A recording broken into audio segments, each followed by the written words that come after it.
Okay, that's good. So let me just show you first of all what I've got set up. I'm going to do the online review.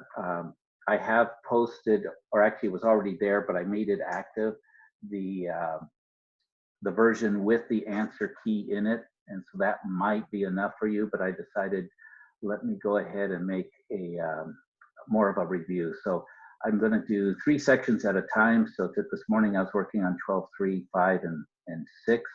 I'll go back and do the other ones for Wednesday and hopefully have those videos uploaded by tomorrow so you can see those in advance.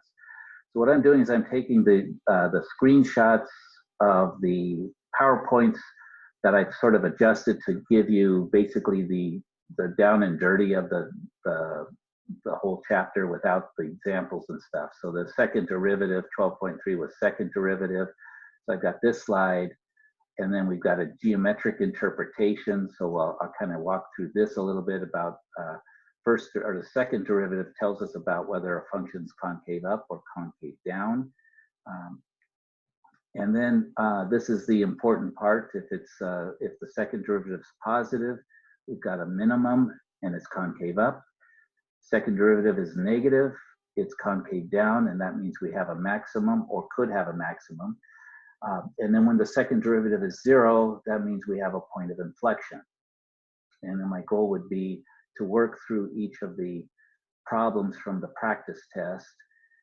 So I'll do that, and I was doing that on here, and I'll record it in the document and also record it as a video with me walking through. Some of you may find just the written answers enough. You could take a look and move forward. Others may want to look at the videos, which probably will run the one I did this morning ran about 15 or 20 minutes just for one of the sections. Again, they have the answers here, but that part's already there. And then going through each of the questions. And then, notice there was about 4 or 5, there's 5 questions there for 12.3. And then as we get into 12.5, I'll have, this one actually only had one PowerPoint really that was of interest of how to go about solving related rate problems, because the calculus part is stuff we've already done. And then I would work through these videos or videos of me working through these problems. We've got the questions here, and I would just kind of walk through each of these examples. That's the goal. And then we get to 12.6, elasticity of demand. And notice, kind of like last time, I'm planning to work backwards through the units so that we have the most recent one first and then get back to the beginning. And again, these slides are really all you need to know to be able to answer the questions. And then we get into the questions. And these were the ones I did this morning, and there's no audio with it. So I'll have to go back and I'm going to go redo them. And then we get through those questions, and that's the what's on the test review for those questions, for those 3 sections. The next thing I have to do is basically take the review and then do the other 5 sections. And my goal is to get those videos done between this afternoon and tomorrow. So those will all be in Canvas and available to you. And notice I'm posting everything in the module section so that you'll be able to click through, watch the videos, work through the problems. And then I think it would be a good idea, the WebAssign, while it's not required, it doesn't get you any points or anything, but I think it'll be a really good review, because that's how you're going to be taking the test is through WebAssign. So going here to review for exam 2, let's see how many questions it has. I think when I do it, it shows me there's a lot of questions, 41 questions, but especially if you've got all the homework done already, I think this will really be a good one, because it'll give you some different options. Again, I will also go through these and work. I won't say all of them, but definitely many of them. And I'm imagining, I mean, some of this you see were from homework problems. I remember this one. And these are sort of the same type of question banks that the coordinator is going to make up the exam from. So I don't have access to that yet, but as soon as I do, I will review it just to make sure that, I will guarantee that, everything we've covered will prepare you well for that test. So you'll see these also are going to, doing the homework will prepare you for it. The test the test review will prepare you for it, and everything else. So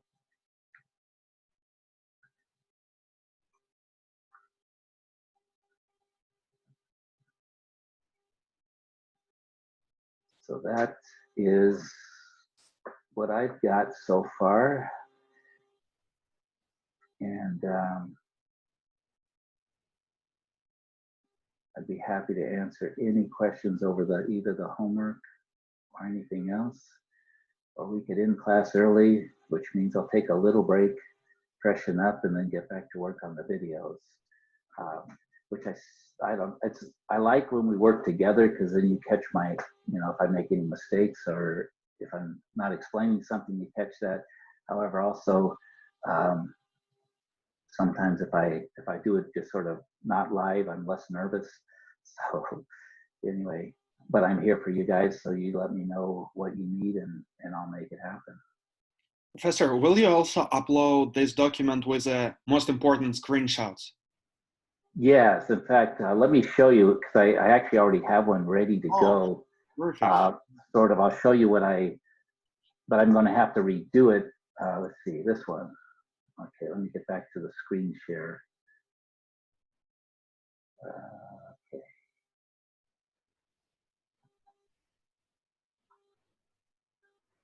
And I'll tell you what, guys, you may be nervous for the exam. I think this is the one I'm more nervous than you guys. I don't know if that's true, but I'm pretty nervous about trying to proctor and get everything going through this. And, and I appreciate everything you guys are doing to adapt. So this is what I worked out during the video. I actually, while I was talking through them, I have this writing that gets recorded there, and then I go through and I solve the problems. This one didn't have much work, so it's a lot of white space, but so did this. It's mostly the audio that didn't get recorded that's of importance. But down here, yeah, it's got all my work. So I'm going to upload this, and some of you, maybe that's all you really need to see. In fact, I'll go ahead and upload this because it's done. And then I'll upload the new one that I actually make with the new videos. But this is what you would see. And it's got the little screenshots here. And even for the ones I haven't done yet, they'll have those screenshots. So let me go ahead and upload that as soon as we get off this call, and then you'll have access to those parts. And then hopefully my goal will be by this evening to have these 3 done as videos, and so that there will be also answers in with each of these. Got it. Thank you. Sure.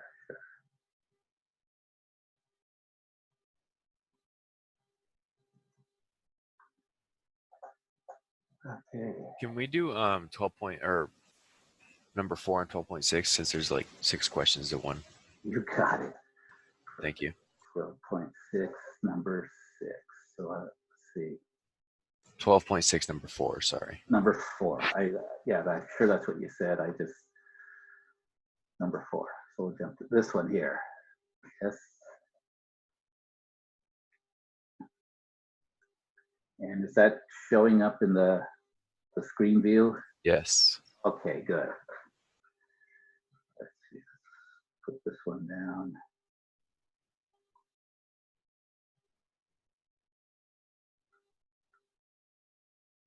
Okay, actually, let me do this. Let's take a screenshot and then let's put it in Word, because Word I can post that as well. So we'll copy the question.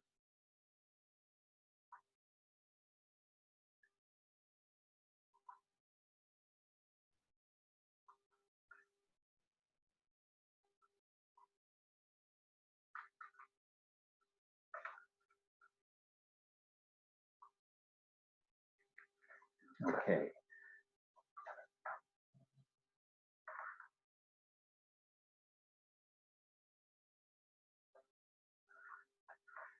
So let's see what we've got going. We've got a, see, 12.6 is going to be elasticity.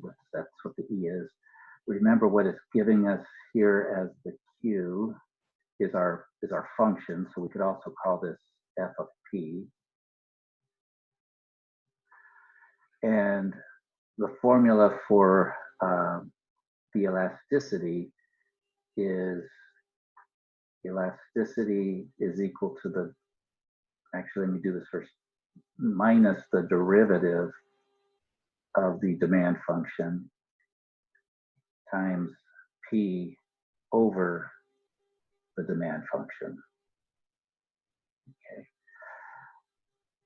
And so what we need to do is we've got this. Let's go ahead on the side here while all this is up here. Let's get our derivative of the demand function.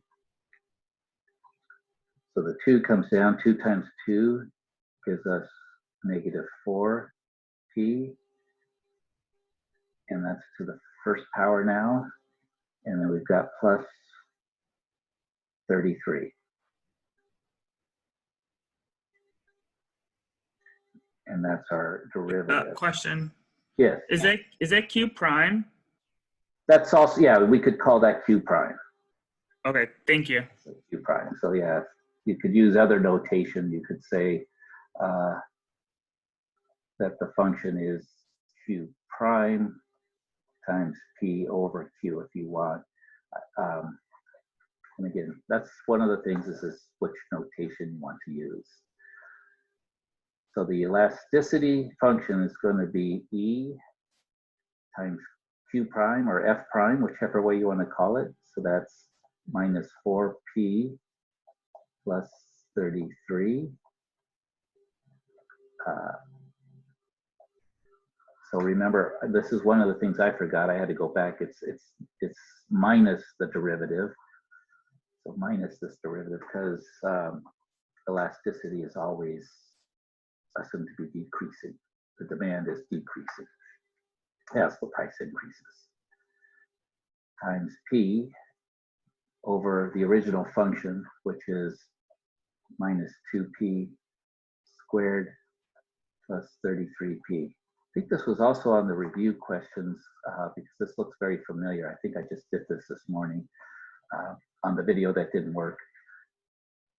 So what we get is we could distribute this negative through, so we get a plus 4p and a minus 33.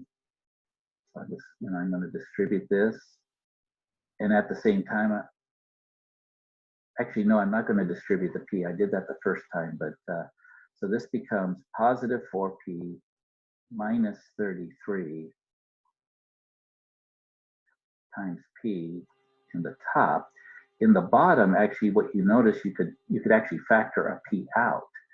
So in the bottom, I'll leave it as minus 2p plus 33, factor out a p, and the reason we do that is now we can cancel out this p, and it gives us this answer should be 4p minus 33 all over negative 2p plus 33. So that's what goes in this box here. Compute the elasticity of demand at a price of $10 per shirt. This is what changes on us. I think the one I did had $20 per shirt, but so what we do is this is now our elasticity. So what would it be when at $10? Well, we just take that function and wherever there's a P, we're going to plug in $10. So our elasticity at $10 is going to be 40, 4 times 10, which yeah, that's 40, over negative 2 times 10 plus 33. So this gives us 40 minus 30. This gives us negative 20 plus 33 We do the arithmetic, we get 10, positive 10 in the numerator. We get positive 13 in the denominator. And we can see. I think there's an error. It should be 4 times 10 minus 33 on the top, Thank not you. minus 30. Thank you so much. See, this is why I need you guys. Okay. It's right there. It's right in front of me. So I think it should be 7 over 13. Yes. Thank you. I was thinking the number looked like it was going to be too big. So when I did it for 20, it was different. I was basing it off of that. So thank you. It wasn't feeling right, but I oftentimes so 33. Thank you. So that makes that a 7.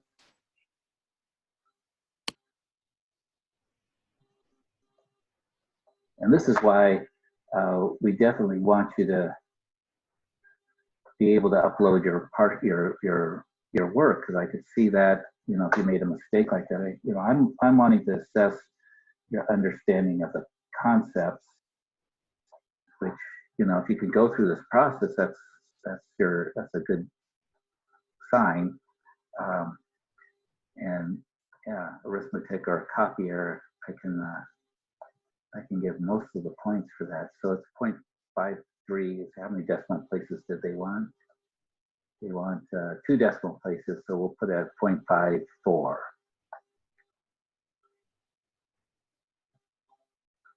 And then that goes here, 0.54. So interpret the results. The demand for t-shirts is always going down. So if you just remember that, you'll always get that part right. And for every 1%, it's going down by this amount, whatever the E is. That's what E means. It's the percent that the demand goes down. So it's going down by 0.54% per 1% increase in price. So that means we should actually raise the price.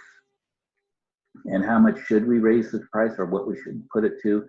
Well, what we do is we take the same function, we set E equal to 1 and solve for P. So 1 equals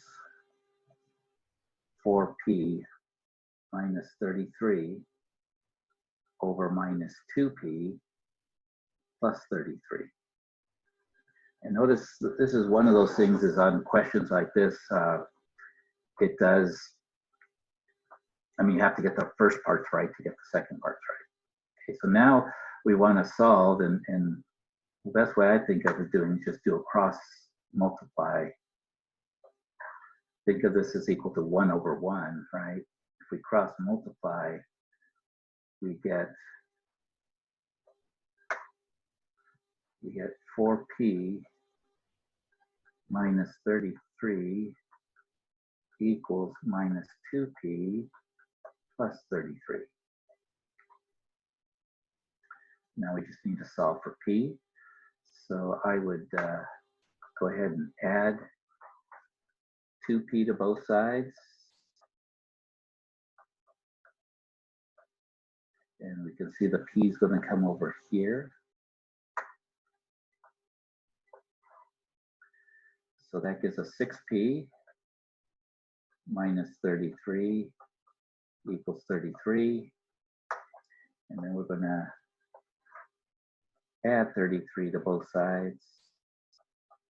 I have a question. Sure. Is there an easy way, like, you know how like in the other lessons you showed us how to do it on a calculator? Is there like an easy way to do this on a calculator? Well, you could graph both sides, so you could plug this in as a graph. This is y1, y2 could be equal to 1, and then you find where they intersect. So let me finish this one, and I could show you how to do that. I don't know if that will be easier or not, but most of these so far are ending up to be linear equations. So, but yeah, it'd be good to have a second way of going through. And then we divide both sides by 6, right? And so we see that P equals 11. So when P equals 11, we should get a value of the elasticity of 1, which will maximize the revenue. And did anyone catch any errors I might have made? I think that's good. And so then once we have that, what will revenue be? Well, revenue is always price times the number that we sell. So for this one, we know the price is 11. What we have to do is go back to the original Q, or the original function, which is up here. Okay, so we're going to get revenue equals 11 times negative 2p, which is 11 squared, plus 33 times 11.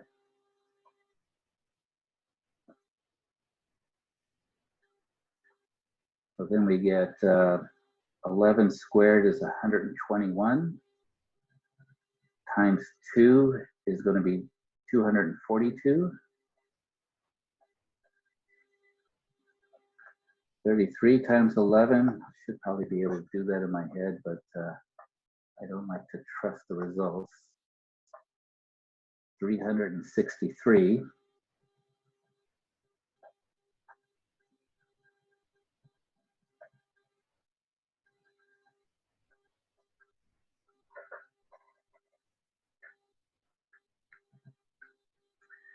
And so we get that our revenue is going to be 11. We do the subtraction here, 242. That's going to be 1. That's going to be 2. That's going to be 1. 121. We're back there at 121. 11 times 121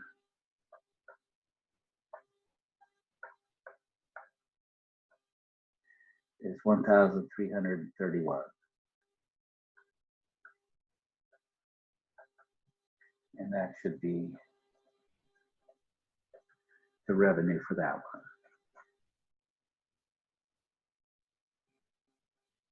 Does that help? Yes, thank you. Okay. Now the question was, is there a way we could put this in, say, the graphing calculator? Yes, but so we're going to remember this 4p minus 33, 2p plus 33. See if I can pull this up. I'll just use Desmos.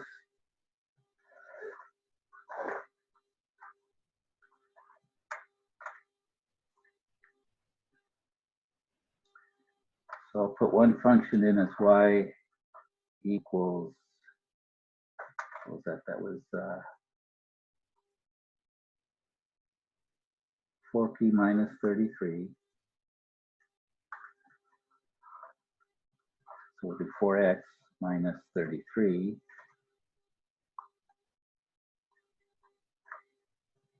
divided by negative 2x plus 33.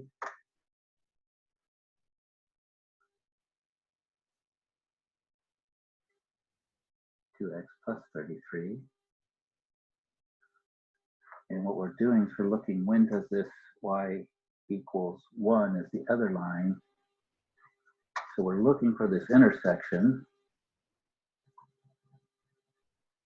And look at there, we get an intersection at 11, 1. So when p is 11, y is equal to 1. So there's a graphical way of doing what we did here algebraically.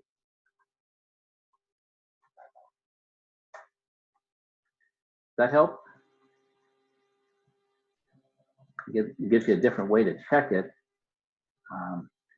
It just all depends upon your ease of use of a graphing calculator. But I'd maybe try both ways, because when you have two ways and you get the same answer, you feel a lot more confident. And if you do two ways and one ends up being different from the other, you know to go back and check it out. So yes, all equations can be solved graphically. Anytime we have an equation, you graph one side as y1, graph the other side as y2, find where they intersect. That will give you a solution. Question: Yes. Could we just go to like y? I'm sorry. Like when we're done graphing it, could we just hit second graph, which takes us to table, go to the y, type in just one there, and then like, or do we have to like, I don't know. Can we do it with the table though? Is what I'm trying to say. You could look up where y equals 1, then you'd have to find the x. The thing is, it might not show up if x was not an integer value. But yes, you could look down the table, you find y equals 1, you'd see that right next to it is x equals 11. That would do it as well. But had the answer been 11.2, it probably won't show up in the table unless you have your table set up for that particular one. But yes, Okay. a table would get you close. Could we do another one like that? Not the same one, like another one like that on the calculator?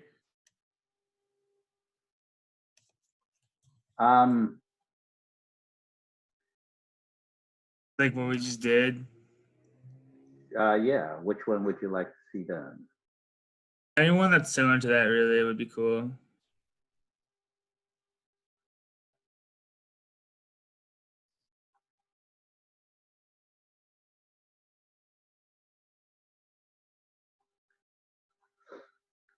Thank you. Sure.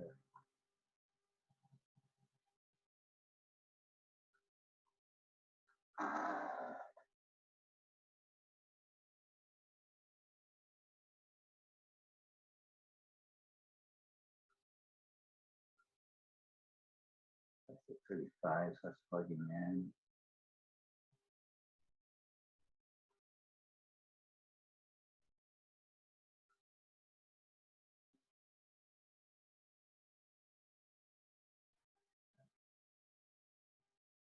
I think the ones that are most similar are probably 1 and 2.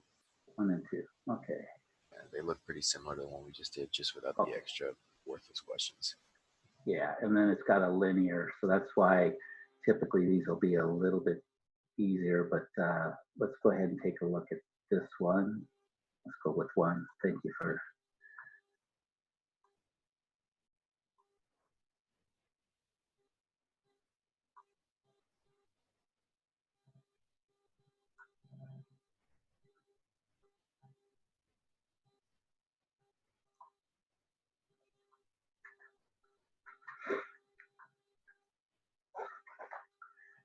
Okay, so let's skip this first part. Let's what we're looking at is finding when the maximum is really where we would use the graphing calculator, because this one is just plugging in 32 once we've got the function. But for each case, we need to get the function for the elasticity of demand, which remember is E equals, we'll use this notation, the derivative minus the derivative of Q times P over Q.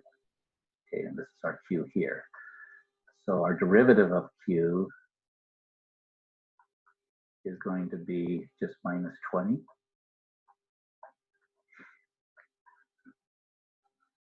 Change my pen here. So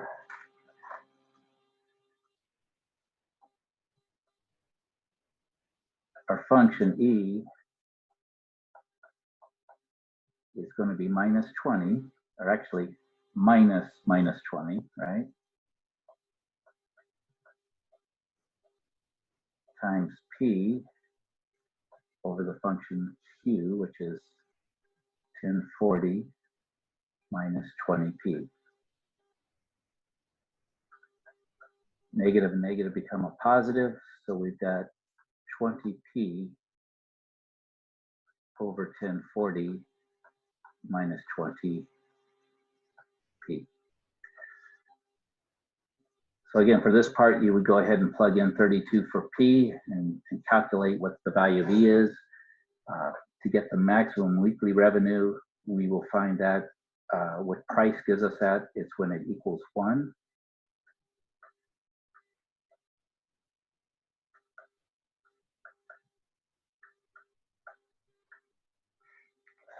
And again, we could do this either by cross multiplying and solving algebraically.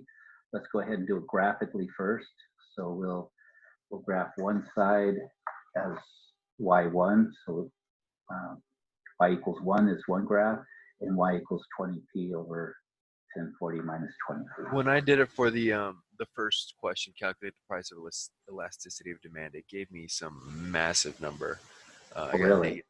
Negative 503 for basically that exact same function that you have there, but just replace the 20 with 18, and I got the same exact, just a big ass number that doesn't make sense. Right.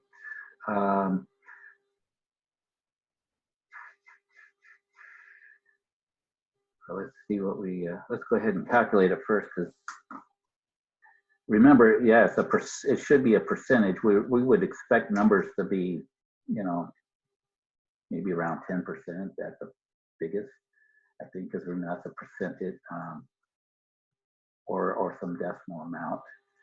Let's see, so we should, with mine 32, if I take 20 times 32, I get 640.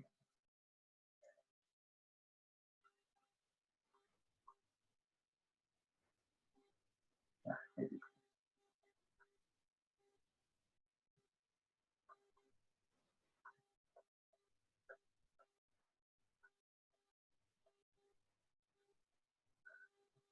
So I'm getting 640 in the numerator. The bottom 1040 minus 20. So it might be a order of operations thing happening with the calculator. I think we'll be okay. Let's see. 1040 minus 20 times 32 on this one gives me 400. And it looks like it did the correct order of operations. And that's, yeah, that's about 600. You subtracted half, about 400. And then 640 divided by 400, that gets us in a ballpark of, that's 1 point something.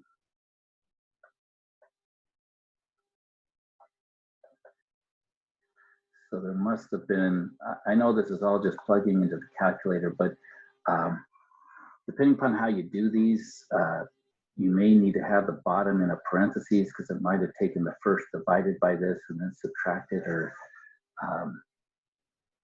but you had a similar problem, right? Or your similar function, is that correct? Yeah, and I just did it your way. Okay. And it just gave me another big answer. Well, I got 504 over 630. So I don't know if it's just something I'm doing wrong, or if, I don't know. 504 over 630? Yeah, so Oh, that's okay. My equation was, the ending equation E is 18p over 1134 minus 18p. And it's at $28 an hour. So I don't know. I'll figure it out though. Thank you. Okay. But this actually, this would be okay. This, what you would end up if you had 504 over 630, once you divide that out, you get a decimal less than 1. So that would tell you that your demand is still going down, yeah, by that percentage. But I got it. Thank you. Would be, okay. And this one tells us that it's elastic because it's going up by 1.6%.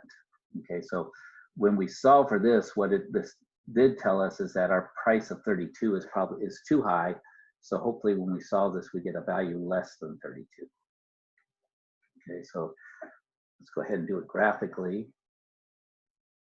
Let's see, what was our function again? So we can leave the y equals 1 there. Up here we get, what was that, 20p? Yeah, let's see, minus. So we get positive 20p over 1040 minus 20. We could only use the calculator after we do like the first part, right? Yeah, the calculator only solve when you have the equation. Okay, I got you. Thank you. That's really all the graphing part does for us. What did we have in the bottom? We got 1040 minus 20p.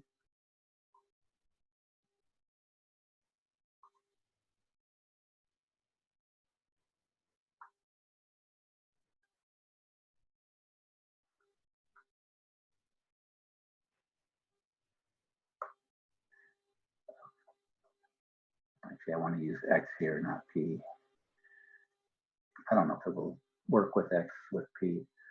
So then, and this is what I like about Desmos, it makes it a lot easier. I know with the graphing calculator, with a TI-84, you would graph it, you would get to the graph, you'd have to do second calc intersect, and you'd have to make sure your window was looking out far enough, so you'd have to get out to 26. But this makes sense that our price of $26, it's a little bit less than the 32. That should maximize our revenue. Okay, and so we found it this way. Again, you could also, so we got 26 using the graphing calculator. Down here, revenue is going to be equal to P times Q. And again, you could use the calculator by plugging things in, but you know, bottom line is you're plugging 26 in for P, 1040 minus 20 times 26. Do the arithmetic, and that should give you your maximum revenue. Again, the other way, if you want to solve it with algebra, is here to kind of cross multiply. You end up with 20p equals 1040 minus 20p. Add 20p to both sides. So you get 40p equals 1040. So when it's linear, it's all, you know, this is pretty straightforward. Divide by 40. And 1040 divided, that's 220, yeah, that's 26. So that's what we got with the graph. That's what we got with the algebra. So having two ways of checking it, that's a good way to go. Multiply this out and you'll get your maximum revenue as well. But does that help with the overflow for 12.6? Basically, it's that one formula you need to really memorize. There's one derivative in it, and then there's the function itself, but it's you plug it in, and when we want the elasticity, we're using this equation, and then oftentimes they want to know what the revenue is. We come back to this secondary equation. That revenue is always price times the quantity sold.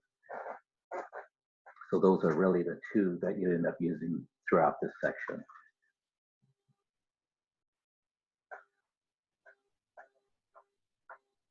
Maybe I should save that. And yeah, you can solve any equation graphically. So if you get stuck with something, maybe you know, especially with quadratics or something, a lot of times you just graph both sides and find that intersection, the point of intersection. That will be your answer.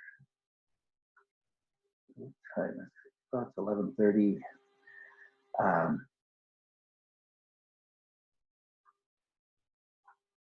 Stop the share there. How's that for everyone? We okay? Perfect. And you already uploaded the slides for the review study guide, correct? I will do that as soon as we get off. Yes, thanks for that reminder. I would have probably taken a little break, and a couple hours later, gotten a bunch of emails. Where are they?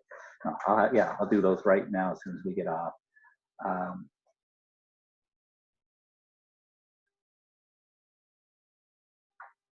Yeah.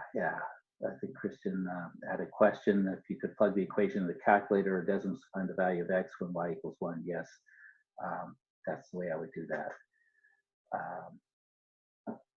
So again, and thanks. I'll include those additional sort of ways of solving. So if you want to use the graphical ways, I'll put that in there. And I do have an emulator for TI-84, so I can do a few of those. Ask for those if you need a little bit more assistance on like using the TI-84. You can always, if I get going into a solution method that you don't want to use, remember you can always fast forward the videos, which is kind of hard to do in a lecture, but when it's recorded, that works well. So if there's no further questions, let's go ahead and end this class session. I'll get to work on those reviews. I'll first upload what I got, and then I'll start working on getting videos for you guys to start reviewing.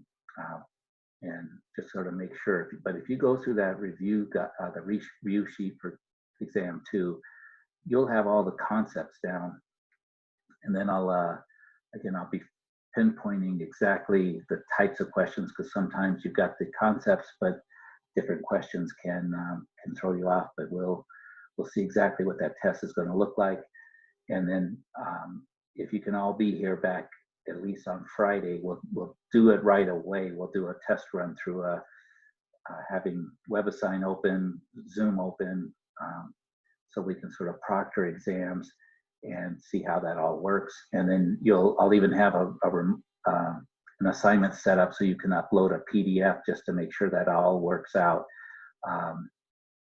And then that way we'll be ready for the technical side of taking the test next Wednesday. And, is the study guide uploaded for test 2? Is that originally? Is that still relevant? it is definitely. Okay. And I uploaded, I made available the one, it's the same study guide, but it has the answers in there. So some of you, that may be enough. It does work out some of the problems, but I'll also do a video workthrough of all the problems as well. Since we actually have this extra week to go through, usually we wouldn't get a chance to work through all of them in class, but we'll do it. Okay. So have a wonderful day. I'll be posting, as soon as I get out, I'll post the review with the review sheets, and then I'll have some videos available for you by this evening. All right. Have a great day. Take care. Thank you. Thank you.